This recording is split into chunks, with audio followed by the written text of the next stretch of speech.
നമ്മൾ പത്തിരി ബ്രെഡൊക്കെ കഴിക്കുമ്പോൾ നമ്മൾ ചിക്കൻ കറി വയ്ക്കുമ്പോൾ നല്ല ചാറ് വേണമല്ലോ. അപ്പോൾ ചിലപ്പോൾ ചാറിനൊക്കെ അധികം ടേസ്റ്റ് ഉണ്ടാവില്ല. അപ്പോൾ ഞാൻ ഇതേപോലെ വെച്ചപ്പോൾ എത്ര വെള്ളം കൂട്ടി കറി വെച്ചാലും നല്ല ടേസ്റ്റ് ഉണ്ടാവും കേട്ടോ. അപ്പോൾ ചിക്കൻ കഴുകി വെച്ചിട്ട് അതിലേക്ക് ഇഞ്ചി വെളുത്തുള്ളി മഞ്ഞൾപ്പൊടി ഉപ്പിട്ട് നന്നായിട്ട് തിരുമ്മാണ്. അപ്പോൾ ഇഞ്ചി വെളുത്തുള്ളി നേരത്തെ അതിൻ്റെ ഒപ്പം തന്നെ നമ്മൾ നന്നായിട്ട് തിരുമ്മി വെച്ചിട്ടുണ്ടെങ്കിൽ ആ ചിക്കൻ ഇഞ്ചിയിൽ വെളുത്തുള്ളിയുടെ ഒക്കെ ടേസ്റ്റ് ഉണ്ടാവും.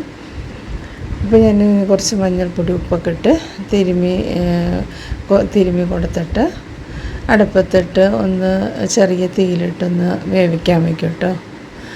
അത് ഏകദേശം ഒന്ന് ചൂടായി വരുമ്പോഴത്തേക്കും പിന്നെ നമ്മൾ അതിലേക്കിടാൻ സവാളയും പിന്നെ പൊടികളൊക്കെ വാട്ടിയിട്ട് നമ്മൾ അതിലേക്ക് ഇട്ട് കൊടുക്കുകയാണ്.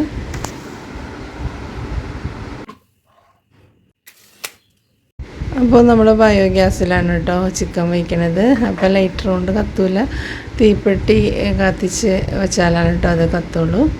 അപ്പോൾ അത് നമ്മൾ ഒന്ന് തിളച്ച് വരുമ്പോഴത്തേക്കും സവാള അരിഞ്ഞിട്ട് നമ്മൾ വെളിച്ചെണ്ണയിലിട്ട് വാട്ടി പിന്നെ അതിൽ ചേർക്കാനുള്ള പൊടികളൊക്കെ ചേർത്തിട്ട് നമ്മളൊന്ന് വാട്ടിയെടുക്കുകയാണ്.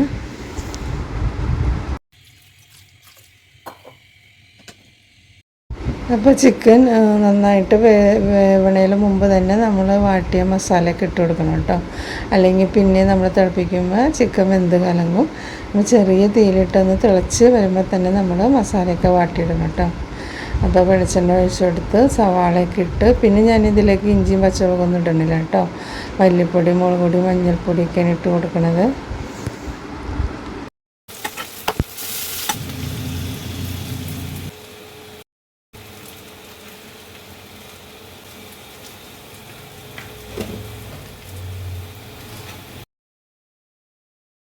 ഇനി എല്ലാം കൂടി നന്നായിട്ട് ഒന്ന് ഇളക്കി കൊടുത്ത് ചൂടായി പൊടികളെല്ലാം സവാളയിട്ട് വാടി വന്ന് കഴിഞ്ഞ് കഴിയുമ്പോൾ നമ്മളതിലേക്ക് ഇട്ട് കൊടുക്കണം കേട്ടോ.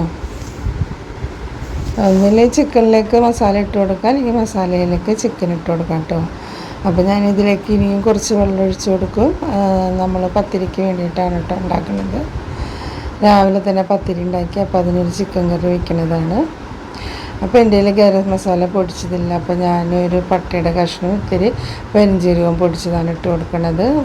ഗരം മസാല പൊടി ഇല്ലാത്തപ്പോൾ ഞാനിങ്ങനെയാണ് ഇട്ടിട്ട് കൊടുക്കുന്നത്.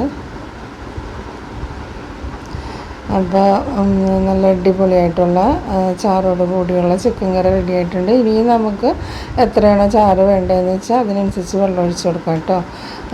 കാണാൻ ഒരു ഇതില്ലെങ്കിലും ചാറിന് നല്ല ടേസ്റ്റാണ് കേട്ടോ. അപ്പോൾ ഇങ്ങനെ ചിക്കൻ കറി വയ്ക്കുമ്പോൾ പിള്ളേർക്ക് ഭയങ്കര ഇഷ്ടമാണ്.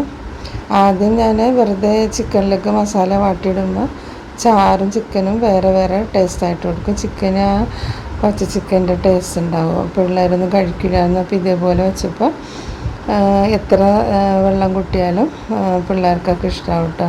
അപ്പോൾ പത്തിരി ബ്രെഡൊക്കെ ഉള്ളപ്പോൾ ഇതേപോലെ ചിക്കൻ കറി വെച്ച് നോക്കുക. റെസിപ്പി ഇഷ്ടമായെങ്കിൽ ഇതേപോലെ ട്രൈ ചെയ്ത് നോക്കാം കേട്ടോ. പിന്നെ കുറച്ച് മല്ലിയിലൊക്കെ ഉണ്ടെങ്കിൽ ഇട്ട് കൊടുക്കുകയാണെങ്കിൽ നല്ലതാണ്. ഇപ്പോൾ ചാറ് കാണുമ്പോൾ അറിയാമല്ലോ, നന്നായിട്ട് വെള്ളം പോലെ തന്നെ ഇരിക്കുന്ന അടിപൊളി ടേസ്റ്റാണ് കേട്ടോ.